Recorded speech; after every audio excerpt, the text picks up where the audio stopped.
Achievement, इतनी बड़ी achievement के जिसके पीछे अमेरिका जो कि सुपर पावर है, चाइना और रशिया टोटली लगे हुए थे कि जिसके पास पैसे उसको चीज़ मिलेगी। हमारे पास पैसे नहीं है तो इसलिए हमें कुछ मिलता नहीं है। और इंडिया को ना इस चीज़ से फ़ायदा तो है। क्यों? अगर आप टेक्नोलॉजी के हवाले से बात करेंगे तो टेक्नोलॉजी में अगर इंडिया आगे जा रहा है तो बड़ी अच्छी बात है, लेकिन त्यारे बनाने से, बॉम्ब गोलियां बनाने से बेहतर है जैसे इंडिया ने अभी चांद पे जाने वाला जो मिशन था वैसे और मिशन बनाए तो हमें भी खुश। वो साइंस और तरक्की की बात करें, हम आज भी कहते हैं वो फलाना काफर है उससे नफरत करो, हिंदू को मारो, जहाद करो, ऐसी सोच के साथ क्या हम कभी तरक्की कर पाएंगे? बताएं। आपको लगता है कि पाकिस्तान कहीं से भी इंडिया को कम्पीट कर सकता है किसी भी लेवल से, किसी भी सेक्टर पे?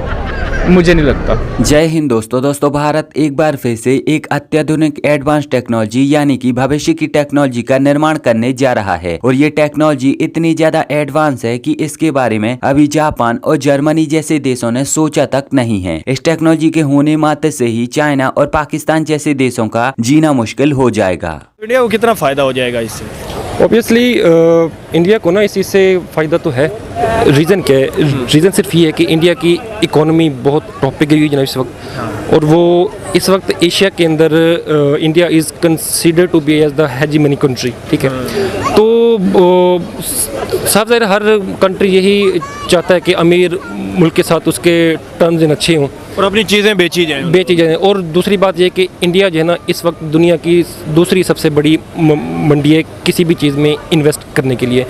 चाइना के बाद पॉपुलेशन जो है ना वो जो इंडिया की है, तो इंडिया ने खुद को बना लिया ना इस जगह पे। बिल्कुल, हम नहीं वो उस तरह अपने आप को बना पाए। अब देखें कि इंडिया और हम लोग पाकिस्तान, हम लोग एक ही दिन हम लोगों ने आज़ादी की और हम लोग ये देखें कि आज वो लोग कहाँ हैं और हम लोग कहाँ हैं ना।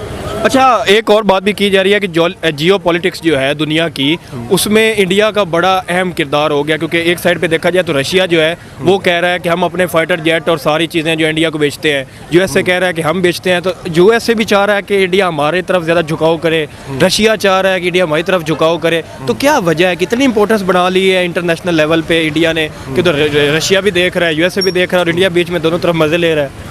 देखें जी, अब इसमें बात यह है कि इंडिया ने अपने आप को साबित किया है। अब दरअसल हाल ही में ये न्यूज निकल कर आई है कि हो सकता है कि बहुत ही जल्द भारत और रूस मिलकर एक अत्याधुनिक एडवांस टेक्नोलॉजी से लैस 5वीं पीढ़ी के एयरक्राफ्ट का निर्माण कर सकते हैं। रूसी सरकार और भारत सरकार के बीच में इस समझौते को लेकर चर्चा चल रही है और रूसी मिनिस्टरों की तरफ से कुछ इस प्रकार की हिंट दी जा रही है, जिससे हमें देखने में यही लगता है कि बहुत ही जल्द इस समझौते पर अनुमति मिल जाएगी। इस अत्याधुनिक 5वीं पीढ़ी के फाइटर एयरक्राफ्ट का नाम है सुखोई 57 और ये इतना ज्यादा एडवांस फाइटर एयरक्राफ्ट होने वाला है कि दुश्मन का एयरक्राफ्ट इसे देख तक नहीं पाएगा। मतलब कि ये एयरक्राफ्ट अदृश्य रहकर दुश्मन पर अटैक कर सकता है और ये एयरक्राफ्ट कभी भी दुश्मन के रडार में नहीं आएगा। ये एयरक्राफ्ट इतना ज्यादा एडवांस है कि ये आसमान में उड़ रही दुश्मन की एयरफोर्स को ही नहीं बल्कि अदृश्य रहकर ही ये दुश्मन की आर्मी और नेवी को भी हिट कर सकता है। सुखोई 57 फाइटर एयरक्राफ्ट फ्रांसीसी कंपनी द्वारा निर्मित किए गए रफाल से कहीं ज्यादा एडवांस है। हम आपको बता दें कि सुखोई 57 फाइटर एयरक्राफ्ट के निर्माण में कार्बन फाइबर जैसे कंपोजिट मटेरियल का उपयोग किया गया है और यही वो कारण है कि जिसकी वजह से ये एयरक्राफ्ट दुश्मन के रडार में नहीं आता, और अगर आता भी है तो ये टेनिस की छोटी सी बॉल के आकार का दिखाई देता है और इसकी वजह से दुश्मन उस पर अटैक नहीं कर पाता। सुखोई 57 एक बार में 10 टन से ज्यादा के हथियारों को ले जा सकता है और ये एयरक्राफ्ट 66,000 फीट की ऊंचाई तक उड़ सकता है। इतना ही नहीं, ये एयरक्राफ्ट आवाज से दुगनी रफ्तार से उड़ान भर सकता है और 3500 किलोमीटर तक बिना अतिरिक्त ईंधन के उड़ सकता है। तो अगर भारत और रूस मिलकर इस एयरक्राफ्ट के निर्माण की सहमति की अनुमति दे देते हैं तो इस एयरक्राफ्ट का निर्माण भारत में ही होगा, जिससे इस एयरक्राफ्ट का फायदा भारत के मेड इन इंडिया प्रोग्राम को भी मिलेगा और साथ ही साथ भारत के रक्षा विभाग को इस एयरक्राफ्ट का कितना ज्यादा फायदा मिलेगा ये तो आप इस एयरक्राफ्ट की विशेषताओं से ही समझ गए होगी।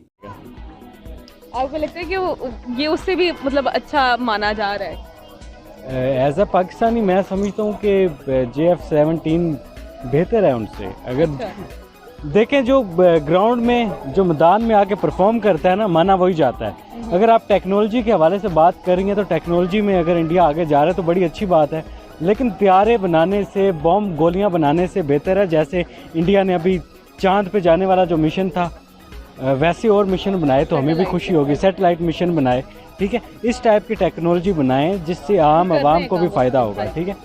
और अपने डिफेंस को बेहतर करने से बेहतर है कि आप अपनी जो आवाम को जिन चीज़ों से फ़ायदा होता है, मैं पाकिस्तान और इंडिया की गवर्नमेंट से यही कहूँगा, उन चीज़ों पे काम करें। इसमें तो देखिए बहुत बड़ा कमिटमेंट का मैसेज है उनके लिए कि उनको एक चीज़ पे मजाक उड़ाया गया उनका, उन्होंने उसको सीरियसली लिया। हमारी नेशनल इंटेग्रिटी भी इसी चीज़ में है कि हम भी इन चीज़ों को, हमारी इकॉनमी का जैसे मजाक उड़ाया जाता है, तो अभी नेशनल पॉलिसी तो बनी है, हमारी नेशनल सिक्योरिटी पॉलिसी, उसमें इकॉनमी को एक मेन डोमेन में लाया तो गया है, लेकिन उसके लिए कोई इंफ्रास्ट्रक्चर मौजूद नहीं है, बिल्कुल उस पे काम करने की ज़रूरत है। तो पाकिस्तान को डेवलपमेंट की सिस्टम्स बनाने की बहुत ज़्यादा ज़रूरत है अगर इंडिया के साथ कम्पीट करना है। एक तो हम 7 गुना छोटे हैं उनसे, पहली बात, ठीक है, तो 7 गुना बढ़ेगा और 7 गुना छोटे का कंपटीशन जो है ना, ये ऑलरेडी हमारे लिए बहुत ज़्यादा मुश्किल है, ठीक है। तो खित्ते में अगर रहना है तो भाई कम्पीट तो करना पड़ेगा। सही बात है। आपको लगता है कि पाकिस्तान कहीं से भी इंडिया को कम्पीट कर सकता है किसी भी लेवल से, किसी भी सेक्टर पे? मुझे नहीं लगता। अगर हम आईटी की बात कर ले तो आईटी का क्या कहना चाहेंगे आईटी के बारे में? प्यारे भाई, उनका गुड़गांव देखो जाके, आपके न्यूयॉर्क बना पड़ा है वो, ठीक है, और उनके आईटी सेक्टर की एक्सपोर्ट्स देखो, हमारी टोटल एक्सपोर्ट उनके सिर्फ आईटी सेक्टर के एक्सपोर्ट के बराबर भी नहीं है। हमारी टोटल एक्सपोर्ट उनके सिर्फ आईटी सेक्टर से कम है, 26 है हमारी एक्सपोर्ट, $26 बिलियन, ठीक है। उसमें से भी 50% से ज़्यादा जो है वो यूएस को जाती है और बाकी जो 40% के करीब इधर जाती है यूरोप को। तो वी आर कम्प्लीटली डिपेंडेंट। तो और $26 बिलियन क्या होते हैं भाई? बांग्लादेश की $51 बिलियन है, डबल है हमसे ऑलमोस्ट।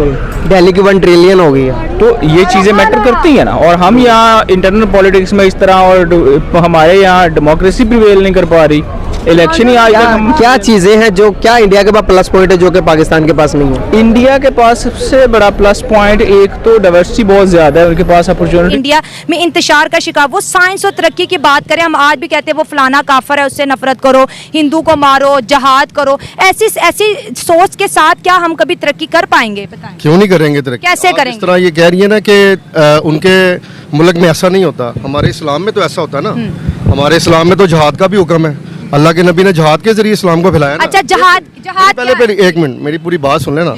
मैं आपकी जो टॉपिक है ना उसके मैं ये कहना चाहता हूँ, आप कह रही है ना कि उन्होंने तरक्की कर ली है। जारी बात है, वो सारी इसराइली पावर, यहूदी लॉबी, सारे काफिर तो इकट्ठे हैं मुसलमानों के खिलाफ। और जब अल्लाह ने कुरान में फरमा दिया है कि ये यहूदों नसारा आपके दोस्त नहीं हो सकते, इसमें गलतियाँ हमारी भी हैं, हमारे हुक्मरानों की भी हैं, वो भाग भाग के उनके पास ही जाते हैं। क्यों नहीं अल्लाह और अल्लाह के नबी से मदद लेते? आपको पता है हज़रत उमर के दौर में एक मरतबा कहत पड़ गया था, इतना कोई कहत पड़ गया था कि उन्होंने कोई IMF से कर्जा नहीं लिया, उन्होंने कोई किसी के पास जाके किया नहीं, वो सीधा गए अम्मा आयशा के पास। उन्होंने कहा कि आप अल्लाह के नबी पर गुंबद खजरा के नीचे खड़े होकर दुआ करें, अल्लाह से मांगे। हम लोग क्या करते हैं, हमारे हुक्मरान क्या करते हैं, जब भी कोई मुश्किल वक्त आता है ना, भाग जाते हैं इनके पास, इन लोगों के पास। आज से 5 साल पहले चले जाएं, क्या हालात ऐसे थे। आज ये जो टॉपिक इतना चल रहा है महंगाई का, क्या हालात ऐसे थे। भारत उस वक्त तरक्की भी नहीं कर रहा, वो तरक्की करेगा, वो तरक्की करेगा। खैर, अब आप मुझे बताओ कि इस एयरक्राफ्ट को लेकर आपकी क्या प्रतिक्रिया है, इसके बारे में आप क्या सोचते हो? अपना जवाब मुझे नीचे कमेंट में जरूर बताएं, और अगर आपको ये वीडियो अच्छी लगी है तो प्लीज़ इस चैनल को सब्सक्राइब करके बेल आइकन जरूर दबाएं।